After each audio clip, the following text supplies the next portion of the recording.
You are listening to The Pilgrim on the 405 with Will Christ. Join him as he and his guests discover how businesses thrive in California. Well, welcome to The Pilgrim on the 405. This morning we have a great guest, a very enthusiastic manufacturer, Jeff Leitman from Killer Concepts here in Laguna Niguel. So, Jeff, welcome to The Pilgrim on the 405. Thank you for having me, Will. So, Jeff, tell us a little bit about how you got to this company called Killer Concepts, and what do you do? Tell us about that. Well, the Killer Concepts started after really coming up through retail and retail logistics and buying through big box retail, and I was doing some consulting, and I was frankly maybe a little bit bored. A friend of mine had come across some hard time, and so we bought 2 tickets. It was around the time of the recession, and he had also had some health issues, so we bought 2 tickets, went to China really with the idea of building a company that we can run, building something that we can do it our own way, and building something that could really mean something to us. So that's where Killer Concepts started. And here we are now in our 8th year. We've got excited to have over 10 employees. Actually, we're 12 employees and growing with some great plans. So what's your 10-year target here? What do you want to make this company into? My dream is to run a big company. My dream is to have 1,000 employees. Mm-hmm. The only way I know how to do it right now is to build it. So if I can live long enough, I hope to achieve it. We're doing.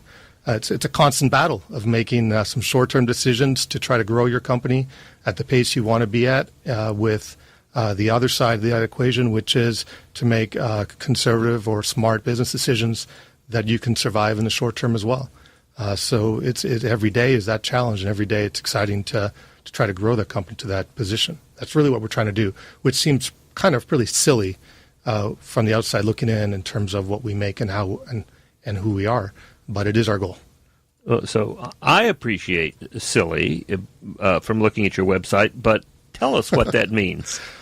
We'll end with what the product is. We'll start with what the company is, right? We design and develop our own products. We build our own molds. We finance our own manufacturing and control and manage our own manufacturing with direct relationships with all of our factories.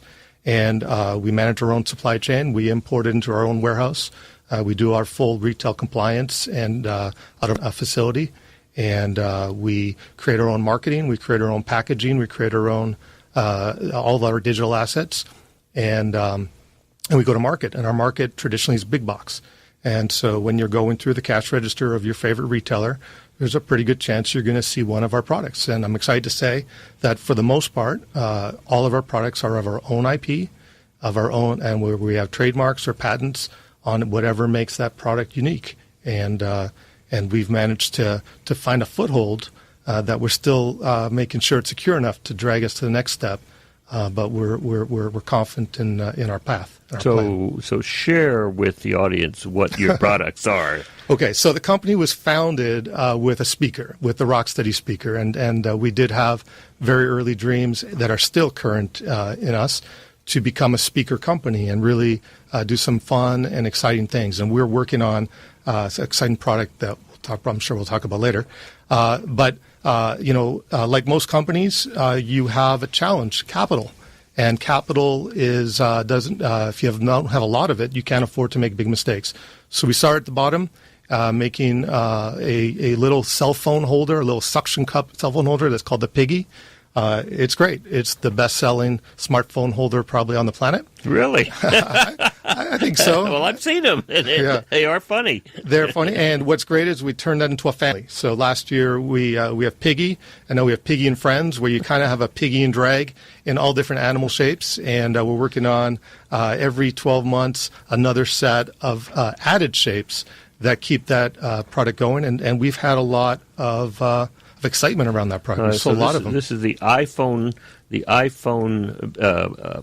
Oh goodness, what were those? What were those bears? A lot of people right now that are throwing things at their laptop or something. Save that for the callers. Yes. But that whole notion of now have a whole family here. Our Beanie Babies. Now that's the one. There you go. You saved us. The Beanie Baby. You know what? The Beanie Babies are great. And one of the things that made the Beanie Baby great was it was also great quality, and it wasn't that expensive. Right. Our piggies, they usually retail for about $1.50, depending on where you go.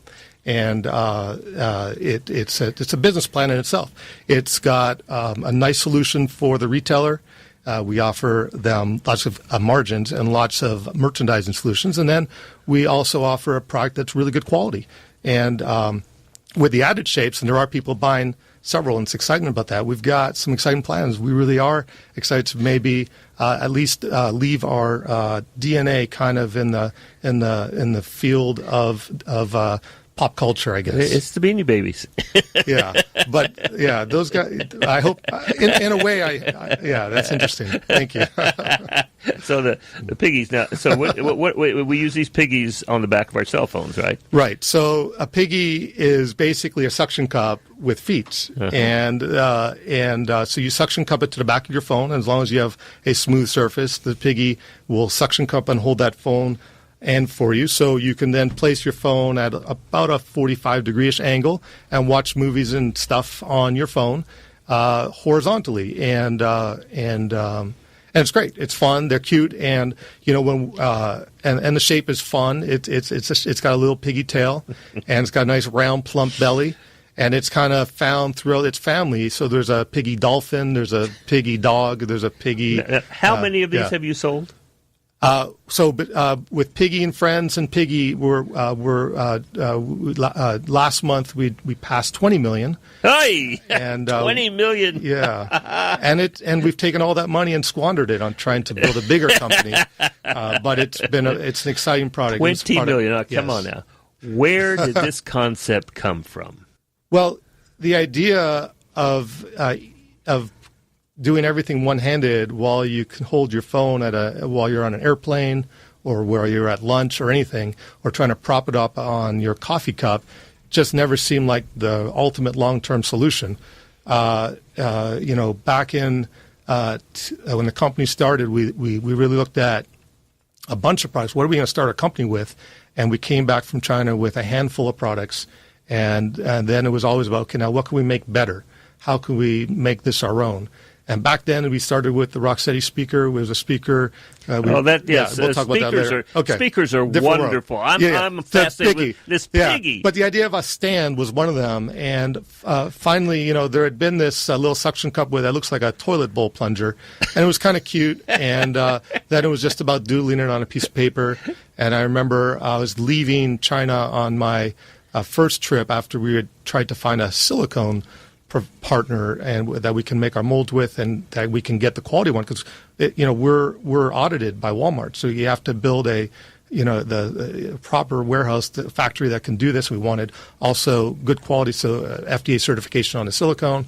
We wanted to make sure it was Prop 65 tested. We wanted to make sure that we can build a good product. Prop 65 is chemical free, something like that. So Prop 65 we consider, or I believe, is the highest standard in terms of it to test to say, does this product contain any known carcinogens that may lead to cancer? And so all of our products as a company are Prop 65 tested and Prop 65 passed. Yeah. According to laws in California, if it isn't Prop 65 passed, then you must disclose so. And so you should assume that everything... And the cardboard disclosure is going to be bigger than the piggy. You definitely have a limitation. You know what? Put in the UPC code on each piggy was a challenge,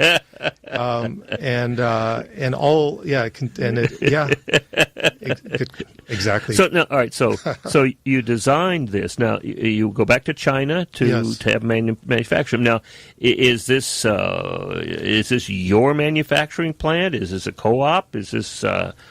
Great question. Early on, I'd say our first employee was Sunny. Sunny's great. So I've known Sunny for a long time, and Sunny's in China. And we went out and visited over the course of 4 rainy days, drove probably close to 1,000 miles surrounding the countrysides of of Shenzhen and that area, Dongguan, Guangzhou, Eastern Shenzhen, visiting a bunch of factories. Met a factory owner I've now known for a long time. I know his wife, I know his family, and so I remember on that first trip, I felt good. I was getting back on the airplane on my way to Hong Kong to go home, and I had just received a WeChat, which and they pay by WeChat. It was like basically a text message, and it was the final sample out of a final change I had made on the final mold, and I freaked out because it was wrong, and I just wanted a little bit more belly, and so I was panicking. I remember sweating. Finally got to Wi-Fi at the airport in Hong Kong. Was able to communicate it, and right before I got in the airplane, I breathed a little deeply, and we went to. We went at it one piggy at a time, and so basically I'm a two-bit, whatever that is, the expression. Two-bit, two-bit. Yeah, 2 bits is 25 cents. I think that's pretty much. Yeah. So all right, so you're still working with the same manufacturer. We have a lot of factories now as we have multiple products, but for that factory, 20 million. That's a lot of volume. You know what? Our biggest. Look, what's the biggest achievements? Not that we've achieved anything yet. Our goals are clearly much higher. But where I'm most proud of is, we've got some great employees. We've got a great set of employees. We've accomplished a ton for how many people we are. And the supply chain behind that has been crazy. Before we moved into the warehouse we're in now, and our warehouse/office is relatively small now. Our last place was tiny. And, there were times you couldn't get out of your office and get into the bathroom. So you've moved from tiny to small. We went from tiny to, look, real estate is expensive in California. I think that's how we went from tiny to what we thought was big enough, but it was, it's too small when the day you moved in, you already are having a hard time closing the door. Right. And, but it keeps you, I guess it's just one more ball to juggle. Well, it keeps you looking forward to when you can move from tiny to small to medium. There's lots of options. As you look at partners, such as partner logistic partners, or as you can standardize processes, then outsourcing makes a lot of sense, like those sort of things. All right, so back to the people. I mean, you obviously have a vision about where you want to go, 1,000 employees. And who knows how much, you got 1,000 employees. And what I'm excited about is what I've heard you say is we had a company and then we had to decide what we wanted to do with it, what we wanted to build. Yeah, it's not quite that linear. Last year I took the time to make kind of a diary year, and the story's kind of insane. It's exciting, and I think it's a colorful story. And what it's true in all business, which is, and it's true also like with my dog. What drives you is the scent, what dog smells, or what drives you where you're having success. Mm-hmm. And then you reformulate. And, what we've tried to do is not pigeonhole ourselves. And we've tried to do is think outside of our box and continue to allow opportunities to come to us, which has hurt us. We've chased that skunk down the wormhole. Shiny objects. We've done a lot of that. And I would say that those have hurt us, but we see each one of those, the ones that you survive, teaches you a lesson, I hope, that saves you fourfold. Well, and I mean, what a failure. You either succeed, yes, in which case you don't learn anything, you just succeeded, or you might call it failure, but it really is an opportunity to learn. Right. What I try to do every time a decision that I've never made before is the first thing I do is I try to make the wrong decision. Mm-hmm. So I get the wrong one out of the way early. It's kind of like feel that I'm doing a good job of doing that. Right. Someday I'll find the opposite button, press that, and then do everything right in the right way, and then it'll be easy. Probably 20, 30 ideas a month. A day. Our company moves very quickly. Our company moves very quickly. All right. So now, when you talk about people, how did you come up with great people? What process did you use to come up with great people? We've made some good hires and we've made some bad hires. Based upon? So I've got two sets of people working for Killer Concepts. I've got one group of people that I've known for almost 20 years. Mm-hmm. I've got one group of people that I've known only for as long as they've worked for me. I feel that you have to be able to be yourself, and the person has to be able to be themselves to be around you. Otherwise, it's not comfortable. And a productive environment allows everyone to be themselves. So, you have to get to know people, and you have to get your emotions out of the way and not project what you see in people too early, and it's about giving people respect, letting them be themselves, and giving them an opportunity to succeed. And it's interesting what people can bring to the table once you give them that. And then lastly, I think it's important that you have to have people that are ambitious to grow, and and what's important to me. So what I'm hearing is they have to have a big want, something I want, that ambition and drive. I want. Yeah. And then the second thing I hear from you before you start telling them what you want. Absolutely. Huge difference. Difference. Yeah. And now, as you discover that, there are some people who stick around because your want and their wants mesh. Yeah. And there's others who recognize, this is not the place where I'm going to get what I or I'm made available to the industry. The communication, the key is definitely to be engaged with what your people want to back it up. If you can't deliver and you let them down, then how can you get loyalty? Right. And loyalty means that they come to work, and and I think there's it's a win-win situation, because when you go to work and you don't like what you're doing, then that means you don't like what you're doing for a big part of your day. Oh, my goodness. What I tell my folks is hiring somebody, in addition to fitting with your values, and they not only respect them, but they live them. Yeah. But then the second part is, do they get where the company's going? Do they get to do this particular job? Do they bounce out of bed in the morning wanting to do it? And then thirdly, do they have the capacity to do it? Yeah. Now, we've failed over the course of the years where we've made either the wrong hire at the wrong time or the wrong person for the wrong position, and those are painful. Those are really painful. Big learnings, and for sure. All right, so now, as you develop this relationship with your manufacturer in China, what kind of data do you get from them regularly? I mean, is it simply the next shipment is coming, get ready, or no? We understand their capacity, we understand our capacity, we understand. We give them forecasts, we give them plans. There's we work closely with. We have an account manager that works with our office there, managing capacity, managing schedule. We do some consolidation between multiple factories, so it depends on the time of the year and depends on our level of growth. We went through a huge growth year last year. This year has been a little flatter, and so trying to your supply chain to your demand and it launches. So, what do you use to obtain this data? Is it simply Google Sheets, Excel, or do you have some other software? So we have.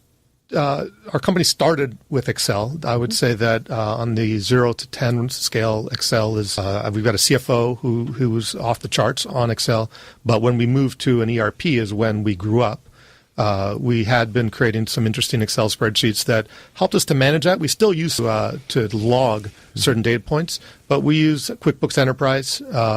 And once we hired a CFO, which was a very important move to help us to grow, we kind of learned how to make more expensive. It's a true story, by the way. Yeah. We had something entered in QuickBooks incorrectly, and it resulted us in over-ordering on a product by a lot. Uh-huh. And then that was a moment which, okay, what's the lesson we learned here today? And what do we do with all these piggies now? You know what? That's exactly what we ended up looking. How do we look forward? And we're using that in a very interesting way right now. We're using that to open new markets. Of course. Yeah. There you go. And that's the learning, and that to me is the flexibility of an entrepreneurial company, is there are no mistakes that we can't recover from, right? Did you know that there are 190 million people in Nigeria? I heard today that there were 10 million people in Uganda, and half of them go to one particular church. Yeah. We are working hard to get piggies into Nigeria. We actually have a very good foothold. We think that's going to happen. That's going to be fun. Yeah. Amazing. Hope so. Piggies in Nigeria. Of course. All right. Well, all right. Let's take a break here and hear from our sponsors. I'm going to come back on and we continue this great conversation. Cool. Thank you.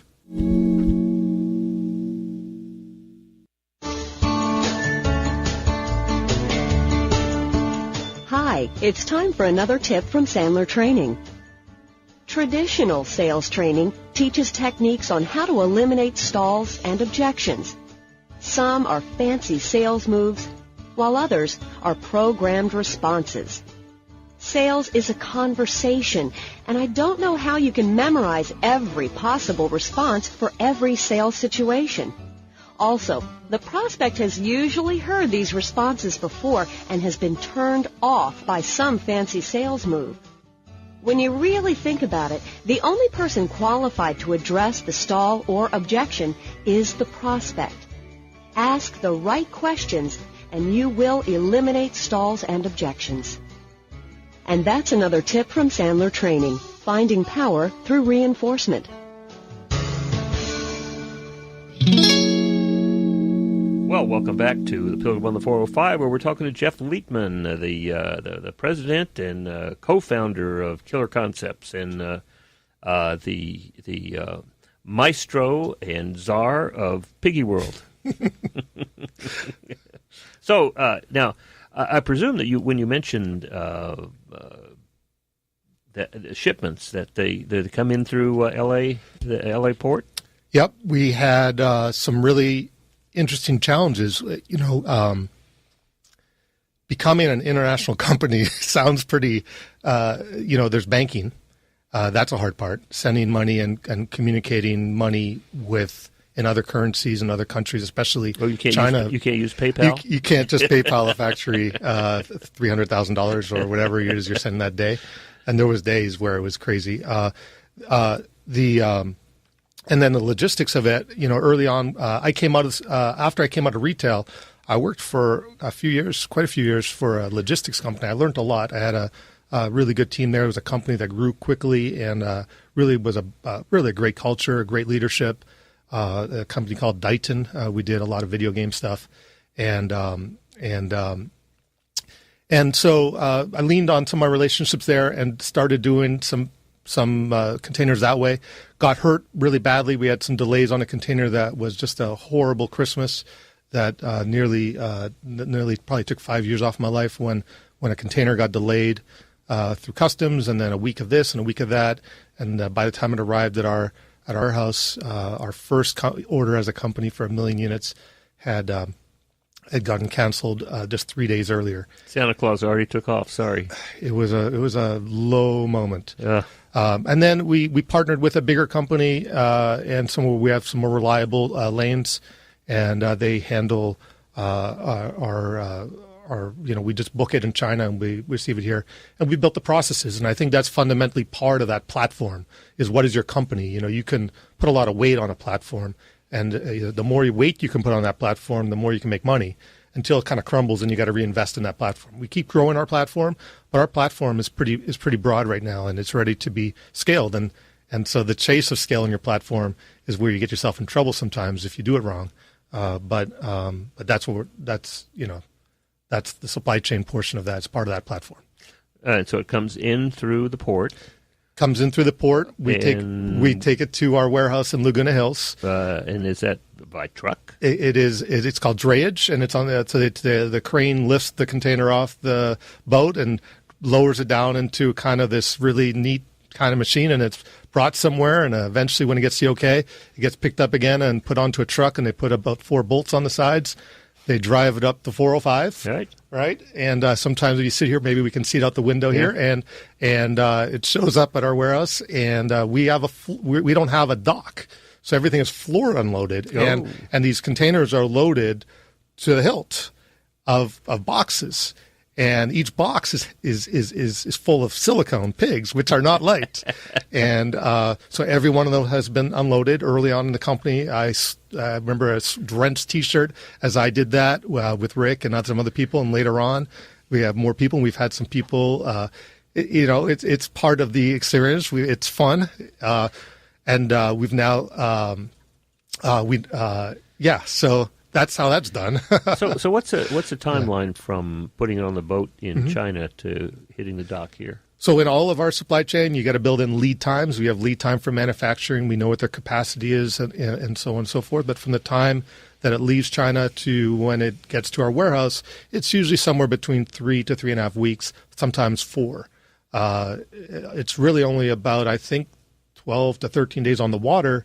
But there's the time it takes to load it, the time it takes to clear it, they pre-clear it most of the time it takes to unload it, and then the time they get to do the drayage or the delivery to your facility. So we kind of build that into our plans. Well, all right. So which means we miss by a lot. Yeah. All right. So you got piggies. Yeah. Talk about your future concepts. Well, in the piggy last year is when our business really grew. Last year when we launched Piggy and Friends. And so last year we had Piggies, which still sells really well.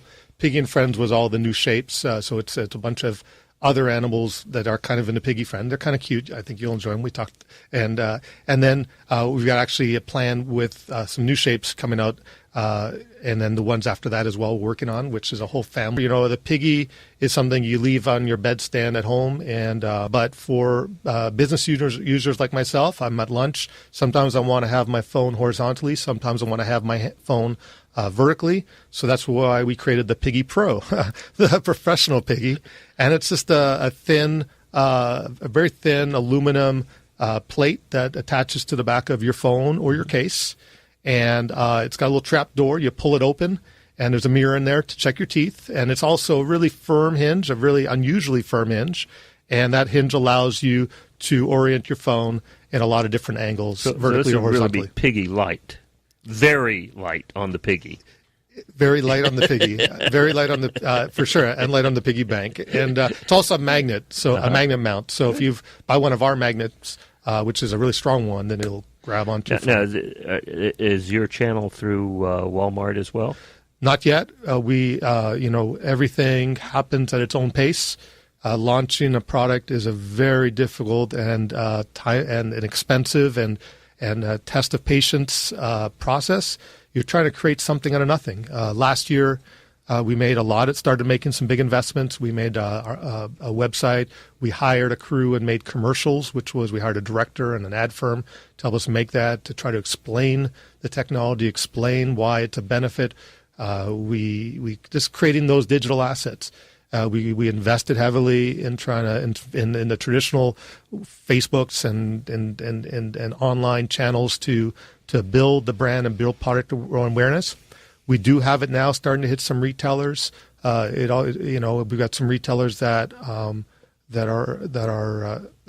early, and then as it grows, as we hit certain milestones, then we definitely look to put into the right channels. And we're talking with all the right people, and we have the path to get there. We just have to make sure the product can perform and that the customer's ready for it and willing for it. It's amazing to me that you can be selling. Did you say 200 million? No, 20 million. I'd like to say that 20 million. We're at 20. Yeah, 20 million items to simply support a phone. Well, so when you talk about demographics, if I'm a company that makes cupcakes, and which are great, I'm a big fan of cupcakes. Your market is people who like to eat cupcakes, and if you make dresses, then you're obviously not making dress. You've got your demographic. We make a product that if you've got a smartphone, this is for you. So we've got such a broad spectrum of retailers. It's crazy. From GameStop, who has been an early and strong supporter, to Walmart, to Bed Bath & Beyond, to Staples, who has been a great supporter, to college bookstores, 7-Elevens, and other C-stores. And And really, to get to 20 million, you have to find a lot of places for it. And what's exciting is we've got a plan to get to 30, and we've got a plan to get to 40 as well. Well, I mean, you must have a very significant and very effective sales team. We do. Thank you for talking about that. Brian Garrison I've known Brian forever. When I was a buyer at CompUSA back in the late 90s, Brian sold to me. And then when I changed categories, he conveniently always changed jobs to always sell to me. And I think my whole 4 years at CompUSA, great 4 years, by the way, great group of people, Brian sold to me. And then years later, when the company was recovering from a bunch of bad decisions and some not so bad decisions, but we were really on the receiving end of some pain, the company was in a place where Brian was also available. And Brian really became that employee that acted like an owner. And then last year, or I think it was more than a year ago, time goes quickly, but Brian became a partner. And Brian manages, is a VP of sales. He manages some house accounts. He also manages reps. A lot of the reps I've known also, they've sold to me for a long time. So we know a lot of people. And, are these external reps or are they employees? So reps would be independent reps where they're rep firms, and they represent multiple lines. So they represent a line, an access to those buyers. And it's pretty much a traditional way that a lot of, the process of how a product goes from idea to on the shelf at Walmart, for most people would say, I can figure out 2 of those steps, but the other 3,000 are beyond me. Right.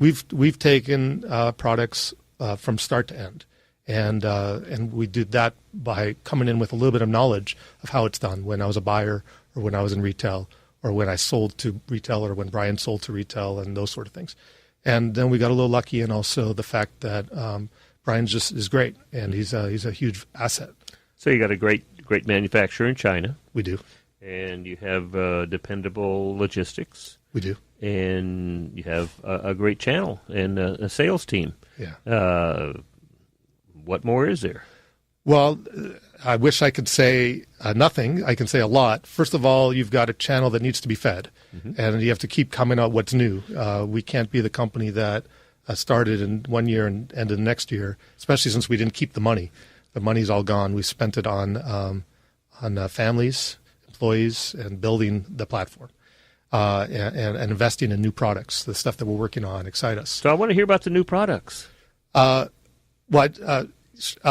sure. So one is a variation on our Piggy Pro that we're super excited about. It's let's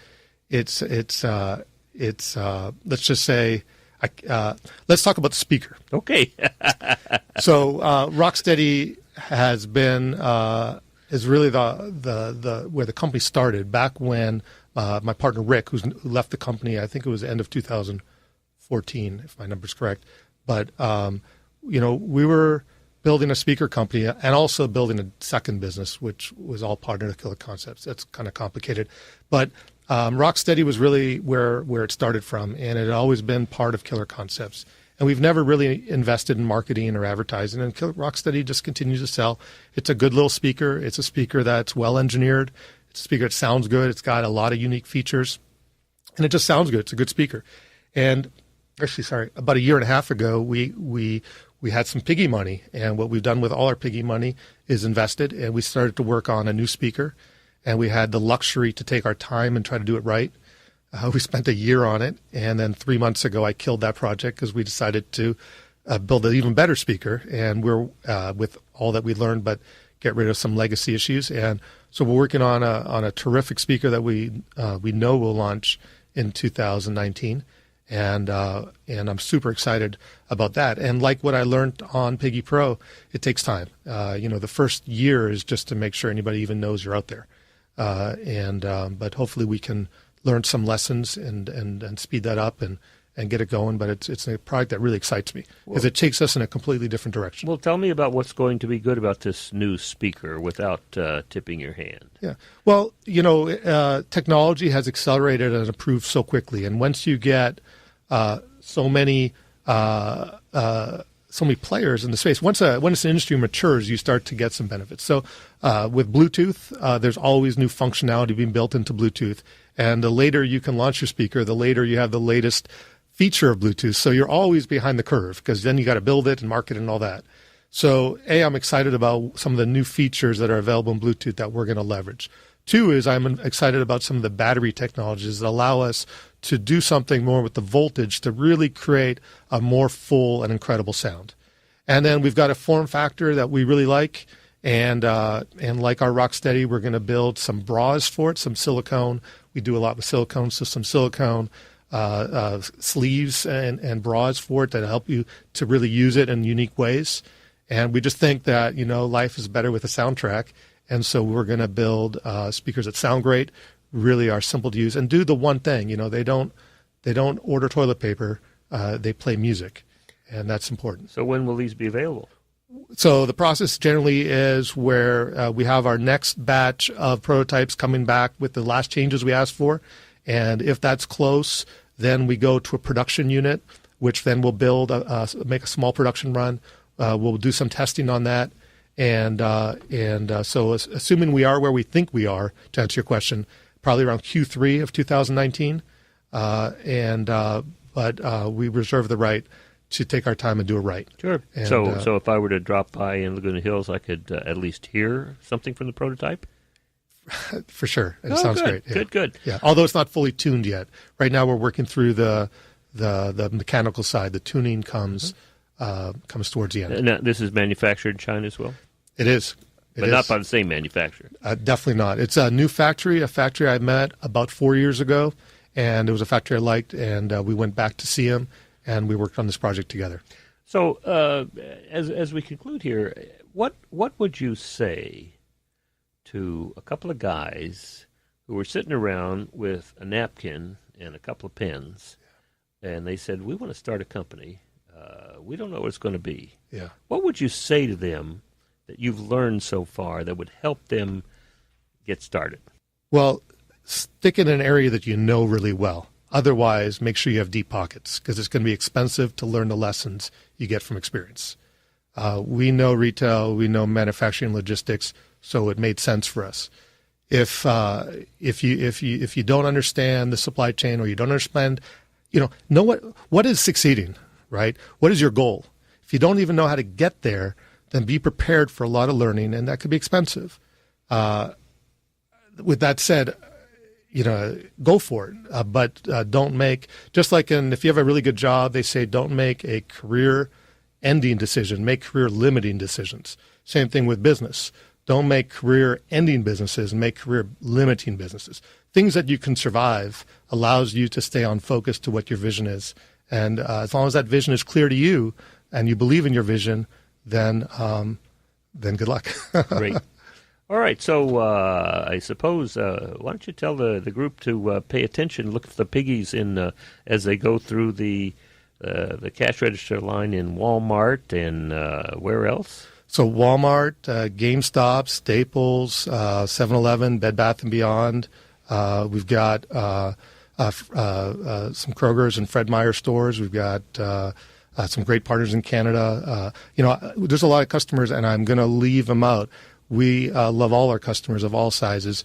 What they're really seeing is we do two things. So one is on our website. Everything that we sell on our website, we donate 15% of that to Curing Cancer, right. The Cancer Research Institute.